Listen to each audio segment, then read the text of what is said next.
Madame, Monsieur, bonsoir, bienvenue dans le journal. À la une ce soir, quand vient le ramadan, nous rencontrons des vendeuses de dattes à tous les coins de rue.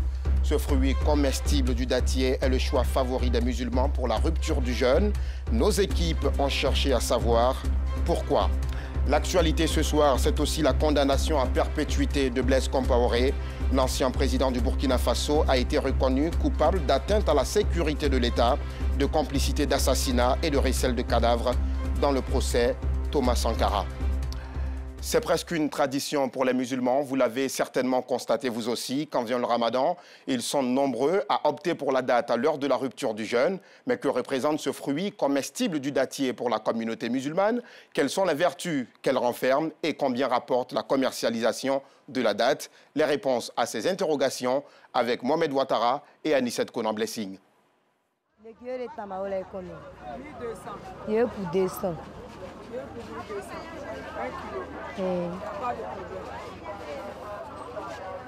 Elle est de retour sur les artères de nos routes et dans nos supermarchés.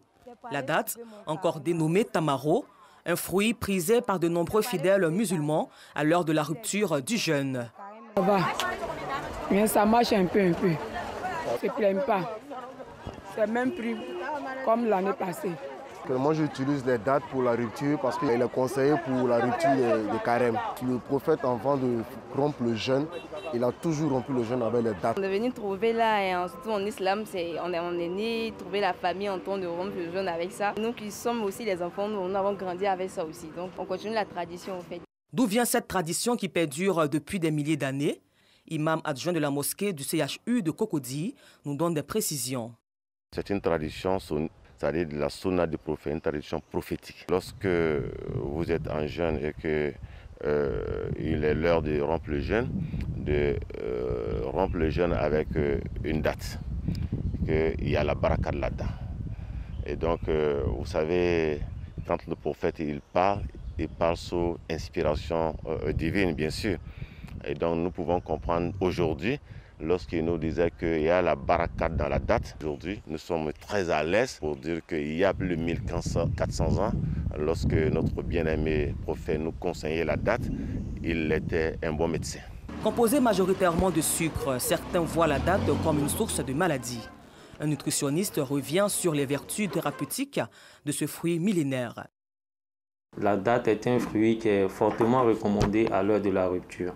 D'autant plus que la date contient du sucre, notamment du fructose. Après 13 heures de jeûne, l'organisme sera dans un état d'hypoglycémie, je dirais, un peu transitoire. Pourquoi la date? Ça permet de relever notre glycémie au niveau du sang. Il y a ce qu'on appelle aussi les fibres alimentaires. Elles sont très importantes parce que les fibres alimentaires vont faciliter notre digestion. Il y a du fer, il y a du calcium, il y a du magnésium à l'intérieur et même du potassium à l'intérieur donc de la date. Le docteur nutritionniste a profité de l'occasion pour passer un message.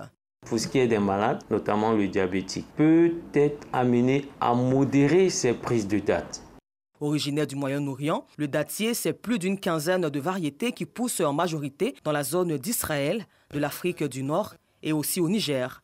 Principalement importateur, la Côte d'Ivoire voit la demande doubler dans le mois de Ramadan, marquant le mois le plus sacré de la religion islamique. Et nous souhaitons une très bonne rupture du jeûne à tous les musulmans. Les producteurs de café et de cacao pourront désormais faire leurs transactions financières plus aisément et dans la sécurité. Ils ont reçu ce mercredi leurs nouvelles cartes individuelles, une remise qui intervient après l'étape de recensement des producteurs de café cacao et de leurs vergers qui s'est déroulée du 15 avril 2019 au 31 décembre 2020 sur toute l'étendue du territoire. Ce document sert de bancaire sécurisé, il peut être utilisé comme une portefeuille électronique pour les transactions commerciales sur le café cacao et permet également à son détenteur d'effectuer des paiements relatifs aux ventes de produits, de faire des dépôts et envois d'argent. Le rôle des pompiers civils est souvent méconnu alors qu'ils assurent les mêmes missions que les sapeurs-pompiers militaires. Ils interviennent notamment dans la lutte contre les incendies et apportent assistance aux personnes en situation de détresse. Ces pompiers civils ont décidé de fédérer leurs forces à travers la création d'une intersyndicale pour la défense de leurs intérêts. Notre reporter Nou Sangaré a assisté au premier congrès de cette intersyndicale. Son reportage. Intervenir dans la lutte contre les incendies, venir au secours des accidentés de la route et apporter assistance aux personnes en situation de détresse, les pompiers civils assurent les mêmes missions que les sapeurs-pompiers militaires sur le terrain. Pour la défense de leurs intérêts, ils ont décidé de fédérer leurs forces à travers la création d'une intersyndicale en vue d'une meilleure condition de vie et de travail. Réunis en congrès électif, les sapeurs-pompiers civils ont porté leur choix sur le lieutenant Baba Claude. Il devient ainsi le premier secrétaire général de cette intersyndicale. Parrain de ce premier congrès, l'honorable Ablaye Ben Meïté a exhorté les sapeurs-pompiers civils à l'union tout en les invitant à garder leur indépendance vis-à-vis des hommes politiques. Chacun est libre d'avoir une conviction politique, une conviction religieuse.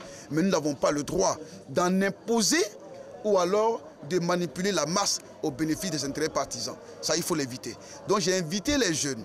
Pour avoir un syndicat fort, il faut avoir un syndicat qui soit focus sur l'amélioration des conditions de vie de leurs syndiqués et de leurs membres. C'est ça le syndicalisme.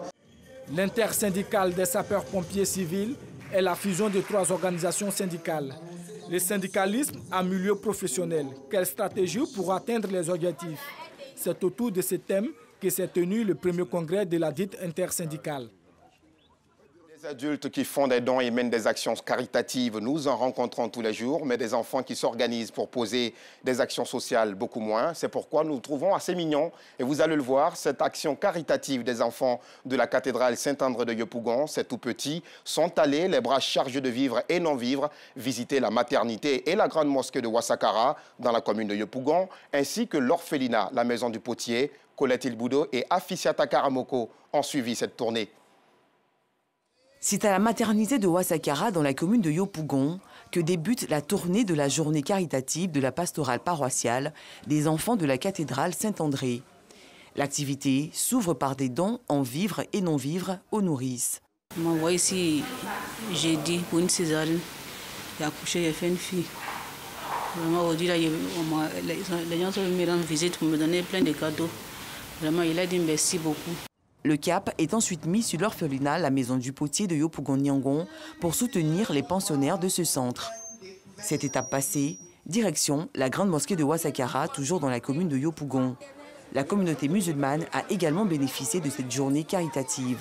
Cet élan de solidarité et de partage a été salué par les responsables de cette mosquée. Il y a des religieux chrétiens qui vont venir dans la mosquée de venir faire les dons à les enfants de quartier de Ouassakara. Effectivement, ce matin, on les a accueillis. Ils sont là. Présentement, ils sont en train de donner des dons. Cette délégation des enfants était conduite par leur aumônier, le père Éric Martial Yapobi. Selon lui, cette action sociale s'inscrit dans la dynamique du temps de carême qui voudrait que les chrétiens pratiquent l'aumône. La motivation de l'acte que nous venons de poser s'inscrit dans la dynamique du temps de carême. L'aumône, l'exigence qui nous demande d'être proches par le partage et surtout par le bien de la charité fraternelle. Voilà pourquoi on a orienté notre regard sur nos frères, les musulmans, surtout les enfants. C'est par la prière que la journée caritative pastorale paroissiale des enfants de Yopougon-Saint-André a pris fin. Merci à nos tout-petits pour cette belle action de cohésion sociale à encourager. Après l'icône de la musique baoulée Sidonie la Tigresse, c'est au tour de l'artiste Adeba Konan de se lancer à la conquête de la salle Anoumambo du Palais de la Culture de Trècheville. Un concert dans la plus grande salle de spectacle du pays pour, dit-il, promouvoir la musique traditionnelle baoulée. Georgette Ido Fofana.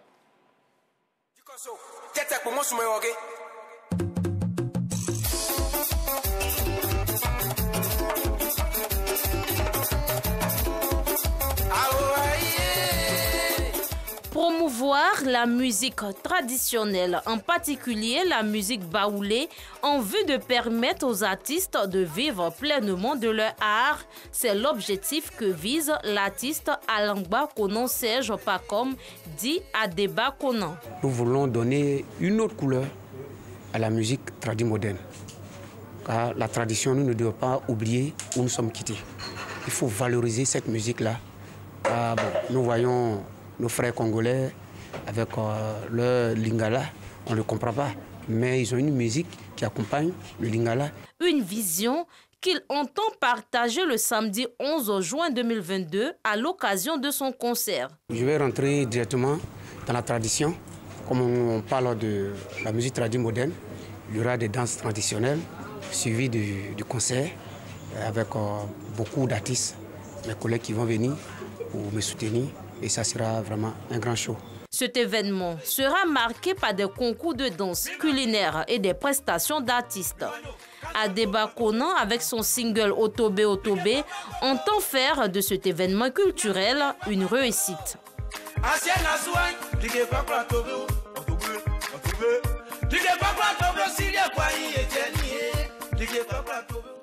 Éduquer et faire passer des messages aux jeunes et aux tout-petits à travers des contes et légendes, voilà l'objectif que s'est assigné le club Saphir Toastmaster. Samedi dernier, dans les locaux du Jardin du Rail, dans la commune du Plateau, le club a organisé la première édition de la Nuit du Saphir. Comme cette pierre précieuse, les initiateurs estiment que les histoires du terroir africain sont d'une grande chance pour les nouvelles générations. Mohamed Ouattara, Maïssa Kogaï. Il était une fois dans un petit village où paix, amour, travail et harmonie faisaient bon ménage. Deux charmantes jeunes filles du nom de Madi John la Jolie. Des histoires tirées de nos légendes et de nos contes. Nous sommes à la première édition de la Nuit du Saphir.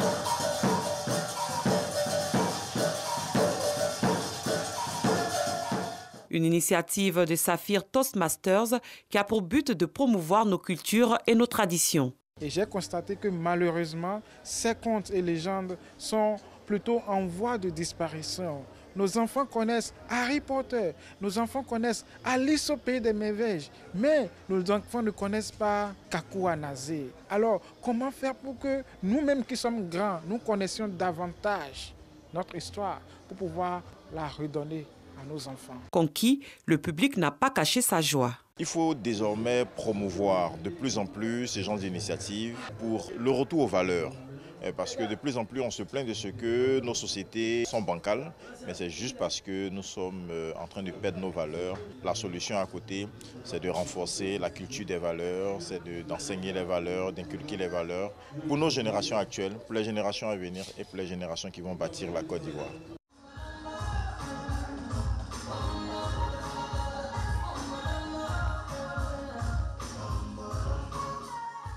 Des défilés de mode, des troupes de danse et des concours de slam ont également meublé cette cérémonie.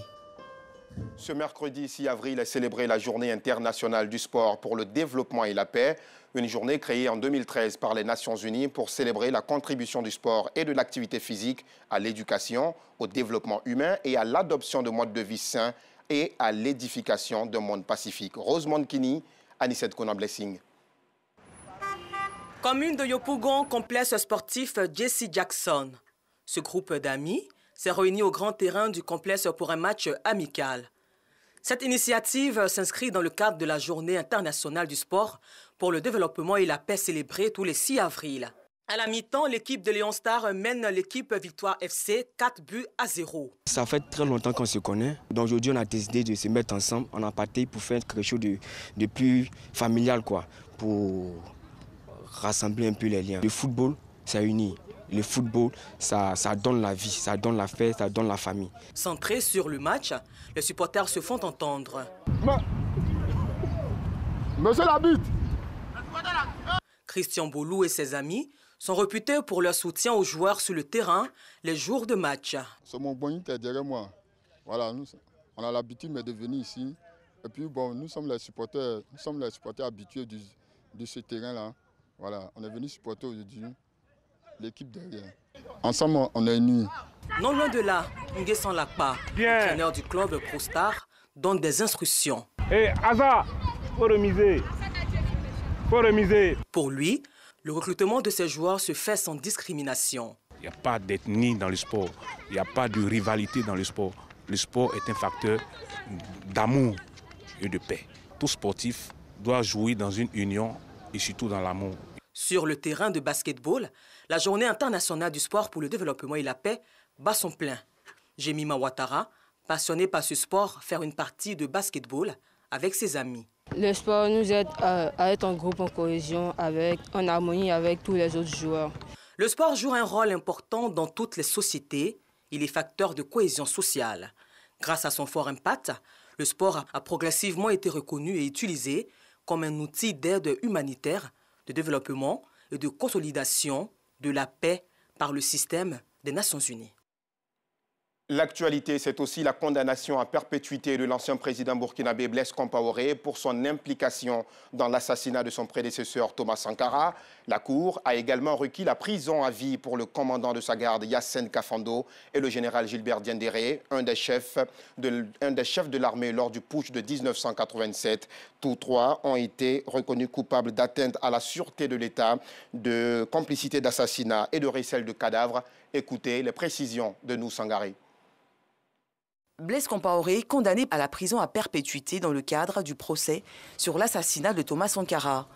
L'ex-président burkinabé est reconnu coupable d'atteinte à la sécurité de l'État, de complicité d'assassinat et de recel de cadavres lors du putsch de 1987. Le verdict est tombé ce mercredi 6 avril par la Cour de justice burkinabé qui est donc allé plus loin que les 30 ans de prison ferme requis auparavant par le parquet militaire. Un peu plus de 110 témoins ont été auditionnés sur 6 mois dans le cadre de ce procès. Yassine Kafando, le commandant de la garde de Blaise Compaoré, et le général Gilbert Diendéré ont aussi écopé d'une condamnation à la prison à vie pour leur assistance à l'assassinat de Thomas Sankara. Depuis quelques heures, l'ancien Premier ministre guinéen Ibrahima Kassori Fofana ainsi que 3 anciens membres du dernier gouvernement d'Alpha Condé ont été inculpés et placés sous mandat de dépôt à la maison centrale de Conakry. Il leur est reproché de s'être enrichis de façon illicite et d'avoir détourné des deniers publics. Cette arrestation survient après des enquêtes initiées par la Cour de répression des infractions économiques et financières. En Israël, Benjamin Netanyahou n'est plus au pouvoir, mais il continue toujours d'impacter la gestion gouvernementale. La jeune députée Idit Slimane, élue de la formation de droite radicale Yamina du Premier ministre Naftali Bennett, vient de faire défection. Courtisée depuis des mois par le chef de file de l'opposition Benjamin Netanyahou, elle a finalement quitté ce mercredi 6 avril le gouvernement de coalition qui disposait de 61 sièges, seuil de la majorité au Parlement israélien. Elle fait ainsi perdre la majorité au gouvernement de Naftali Bennett. Au 42e jour de la guerre en Ukraine, les sanctions se multiplient contre la Russie. Les Occidentaux souhaitent cette fois-ci suspendre la Russie du Conseil des droits de l'homme. C'est la présidence de cet organe principal des Nations Unies qui l'a annoncé. Seulement, il faut avoir une majorité des 2 tiers des pays qui voteront pour et contre lors du scrutin auquel sont conviés les 193 membres de l'Assemblée générale pour que la Russie soit effectivement suspendu. Eh bien, c'est la fin de ce journal. Merci de l'avoir suivi. Il a été préparé par l'ensemble de la rédaction et nos équipes techniques. Ne zappez surtout pas, dans quelques minutes, votre talk show Madame, Monsieur, bonsoir. À demain.